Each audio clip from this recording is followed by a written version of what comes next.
So ఏంటి Congress point of view ఏంటి? రానియండి, శతకోట్లింగాల్లో ఆయన బోర్డులింగము.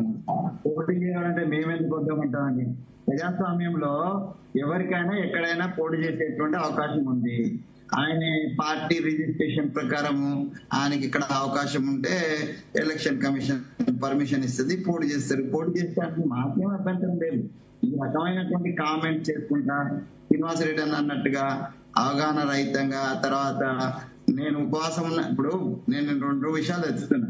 అంతకుముందు ప్రజారాజ్యం పార్టీ నుంచి ఉన్నప్పుడు వాళ్ళు వ్యతిరేకించింది, సమాఖ్యాంధ్రకు సపోర్ట్ చేసినట్టే. అప్పుడే కొంతమంది ఇక్కడ తెలంగాణ ప్రాంతంలో ఉన్నటువంటి శ్రవణ్ కుమార్ లాంటి వాళ్ళు, కట్టెల శ్రీనివాస్ యాదవ్ లాంటి వాళ్ళు ప్రజా పార్టీ నుంచి ఆ నుంచి చిరంజీవిని వ్యతిరేకించి బయటకు వచ్చిన సందర్భం ఉన్నది. తర్వాత ఆయన మళ్ళీ ఇప్పుడు టీఆర్ఎస్ లోనే ఉన్నాడు అది శ్రవణ్ కుమార్. సో ఇట్లా ఆ సందర్భంలోనూ మళ్ళీ ఏర్పడిన సందర్భంలోను నిన్న కాక మొన్న తెలంగాణ దృష్టి దాకి మాకు మా కోనసీమలో ఉన్నటువంటి కొబ్బరి చెట్లు ఎండిపోయినాయి అనేటువంటి కామెంట్స్, ఇవన్నీ కూడా తెలంగాణ ప్రజల మనోభావాలను దెబ్బతీసే విధంగా ఉన్నాయి. వాటికి మాత్రమే పొన్నం ప్రభాకర్ గారు ముందు ఏ జాగిరి అని ఎక్కడ అనలేదు. పొన్నం ప్రభాకర్ గారు ఫస్ట్ ఏమన్నారంటే, మీరు తెలంగాణ ప్రజల పట్ల డిఫరెంట్ కామెంట్ చేసినారు, తెలంగాణ ఏర్పాటును వ్యతిరేకించినారు. ఇదే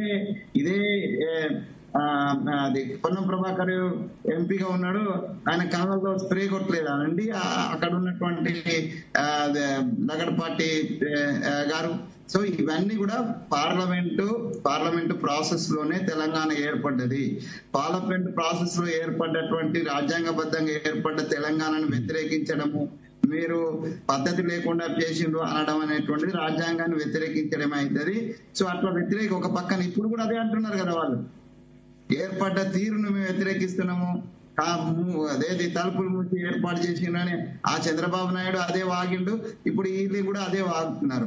సో ఇది ఒక బాధ్యతాయుతమైనటువంటి రాజ్యాంగ పదవుల్లో ఉన్న వాళ్ళు మాట్లాడేటువంటి తీరు కాదండి. వాళ్ళు సంస్కారం నేర్చుకోవాలా.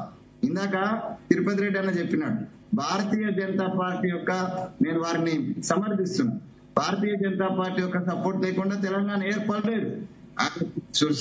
సోనియా గాంధీ గారిని ఎంత గౌరవిస్తామో తెలంగాణ ఏర్పాటు విషయంలో సుష్మా స్వరాజ్ గారిని, అమ్మగారిని, వారిని కూడా సచ్చిలోకన ఉన్నా కూడా వారిని అంతే ఆరాధిస్తాం. నేనేమంటున్నా అంటే, భారతీయ జనతా పార్టీ తోటి నువ్వు భారతీయ జనతా పార్టీ కాంగ్రెస్ అన్యాయంగా ఇచ్చింది, అక్రమంగా ఇచ్చింది అని అంటున్నావు, మమ్మల్ని వ్యతిరేకిస్తున్నాం. కానీ అదే భారతీయ జనతా పార్టీ కూడా సపోర్ట్ చేసింది. ఇవాళ ఆంధ్రాలో భారతీయ జనతా పార్టీతోటే అంటేగాలుతున్నావు.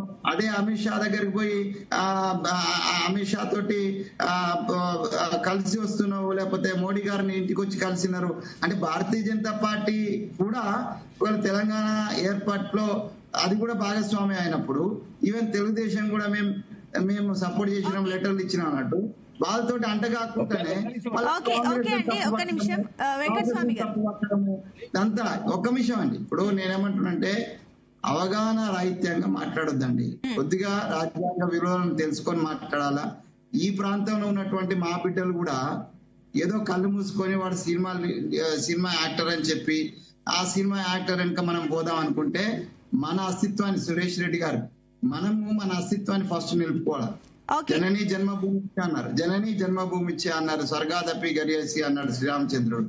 అట్లాగే ముందు మన జన్మభూమి తెలంగాణకు సంబంధించిన అస్తిత్వం గురించి మనం మాట్లాడదాం. ఓకే అండి, వెంకటస్వామి గారు, ఓకే అండి. ఒకటి సినిమా నటుల వెనుక వెళ్తారు అదేంటంటే, ఈవెన్ వాళ్ళు కూడా ప్రజలకు సేవ చేయాలనే ఉద్దేశంతో వస్తే ప్రజలు వాటిని యాక్సెప్ట్ చేస్తున్నారు. ఎందుకంటే మనం చూస్తున్నాం, ఎన్టీఆర్ చూసాము, అంతెందుకు తమిళనాడులో విజయ్ ని చూసాము, వస్తున్నారు. ఒక నిమిషం సతీష్ గారు, ఒక నిమిషం. తిరుపతి రెడ్డి గారు మాట్లాడిన తర్వాత మాట్లాడొచ్చు. తిరుపతి రెడ్డి గారు, వెంకటస్వామి గారు. సామాజిక సేవ కోసం దైవ సేవ కోసం వచ్చినటువంటి ఎవరిని కూడా వ్యతిరేకించారు. రాజకీయాలు చేయడానికి వచ్చినప్పుడు మాత్రమే రచ్చ అవుతుంది. రాజకీయాలు చేయాల్సి వచ్చినప్పుడు కాదు, ఎవరైనా చేయొచ్చు. Anybody can do, anybody can involve in politics, అంతే. అది ఏం లేదు, దాని రాజ్యాంగంలో అది ఉంది, హక్కు కాబట్టి. ఓకే వెంకటస్వామి గారు, ఒక్క నిమిషం వెంకటస్వామి గారు, ఒక్క నిమిషం. తెలంగాణ ప్రజల ఓట్లు ఎట్లా అడుగుతారండి? తెలంగాణ ప్రజల కించపరుచుకుంటా తెలంగాణ ఏర్పాటును అది కించపరుచుకునేటువంటి మనకి అర్థమైపోతుంది. జిహెచ్ఎంసీ లో ఒంటరిగా వస్తామంటున్నారు కదా, అది కాంగ్రెస్ అంటుందా ప్రజలు అంటున్నారు? ఆ రిజల్ట్ తర్వాత క్లారిటీ వస్తుంది. ఒక నిమిషం ఆగండి, ఒక్క నిమిషం వెంకటస్వామి గారు, ఒక్క నిమిషం ఆగండి ప్లీజ్. ఎస్ తిరుపతి రెడ్డి గారు, ఒక పాయింట్ ఏంటంటే ఒక నిమిషం శ్రీనివాస్ గారు ఫైనల్ గా కంక్లూడ్ చేయండి మీరే ప్లీజ్. వెయిట్, ఎందుకంటే తిరుపతి రెడ్డి గారు చాలా సేపటి నుంచి ఉన్నారు. తిరుపతి రెడ్డి గారు ఒక పాయింట్ అయితే మాట్లాడుతున్నారు. ఇప్పుడు పవన్ కళ్యాణ్ జిహెచ్ఎంసీలో ఒంటరిగా దిగడం గురించి మాట్లాడితే, ఇంకోటి అమిత్ షా తోటి పవన్ కళ్యాణ్ ఏం మాట్లాడారు అన్నది, అది బీజేపీ వ్యూహమేనా ఇప్పుడు జిహెచ్ఎంసీలో ఒంటరిగా రావడానికి? ఏమైనా అమిత్ షా ఇలా ఏమైనా మార్గదర్శకాలు చేశారా? ఏమైనా మీ డైరెక్షన్ బీజేపీ డైరెక్షన్ లోనే జనసేన వెళ్తుందా అన్న మాటలు కూడా వస్తున్నాయి కాబట్టి ఒకసారి క్లారిటీ ఇవ్వండి మేడం. ఒకటి, బీజేపీ తెలంగాణ రాష్ట్రంలో ఒంటరిగా పోటీ చేస్తుంది అనేటువంటి ఇంతకుముందు చెప్పిన విషయం మళ్ళొకసారి నేను గుర్తు చేస్తాను. ఆయన ఆంధ్రప్రదేశ్ కు సంబంధించినటువంటి ఉప ముఖ్యమంత్రి, కూటమిలో ఉన్నటువంటి వ్యక్తి. ఖచ్చితంగా అమిత్ షా గారితో, ప్రధానమంత్రి మోడీ గారితో కలిసేటువంటి అవకాశం ఉంటుంది. కలుస్తున్నారు, మాట్లాడుతున్నారు. వాళ్ళిద్దరు ఏం మాట్లాడుతున్న సంగతి మనకైతే తెలియదు. అంటే నరేంద్ర మోదీ హైదరాబాద్ కు వచ్చి ఇంట్లో ఇద్దరు మాట్లాడుకున్న కొన్ని రోజుల వ్యవధిలోనే జిహెచ్ఎంసీకి ఒంటరిగా వస్తామని అన్నారు కదా, సో ఏమన్నా అట్లా డైరెక్షన్స్ వచ్చాయా అని చెప్పేసి అంటున్నారు.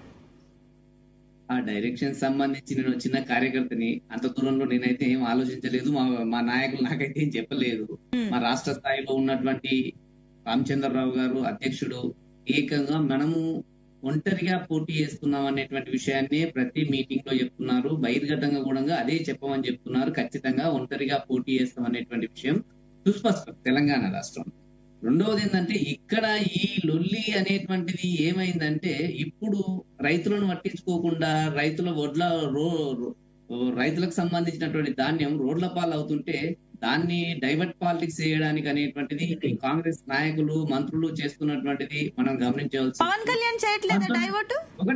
ఒకటి నిమిషం మేడం, నేను మాట్లాడుతున్నాను. 1969వ సంవత్సరంలో తెలంగాణ ఉద్యమాన్ని అంటడానికి ఇదే కాంగ్రెస్ పార్టీ అనేటువంటిది కాల్పులు జరిపిన, అంటే సామాన్య ప్రజలపైన కాల్పులు జరిపినటువంటి విషయాన్ని మనం గుర్తు చేసుకోవచ్చు. కాంగ్రెస్ ఈ రోజు తెలంగాణ అస్తిత్వము అది ఇదని అందరూ మాట్లాడుతున్నారు. పొన్నం ప్రభాకర్ గారు మాట్లాడుతున్నారు, నేను తెలంగాణ వాదిని, తెలంగాణలో ఓకే, అందరు తెలంగాణ వాదులే, తెలంగాణలో పుట్టినోళ్ళే, తెలంగాణ కోసం ఎంతో కొంత శ్రమపడ్డలే.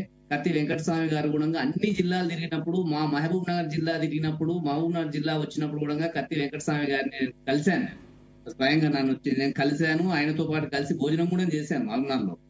అయితే ఒకటి ఏంటంటే, ప్రతి బిడ్డ తెలంగాణ కోసం పోరాడినటువంటి బిడ్డ తన వంతు సాయంగా ఎంతో కొంత పోరాటం చేసినటువంటి విషయంలో ఖచ్చితంగా దీన్ని మనం చేసుకోవచ్చు. దీన్ని రాజకీయంగా దుమారం లేపడానికి కాంగ్రెస్ పార్టీ అనేటువంటిది కంకణం కట్టుకున్నది.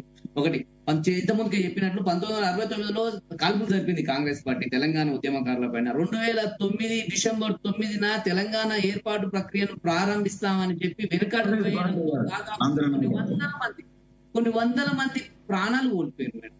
అంటే కాంగ్రెస్ పార్టీకి తెలంగాణ పైన చిత్తశుద్ధి ఉంటే ఈ 100 మంది ప్రాణాలను కాపాడుకునేటువంటి అవకాశం ఉంది. బంగారు భవిష్యత్తు వాళ్ళ అంటే తల్లి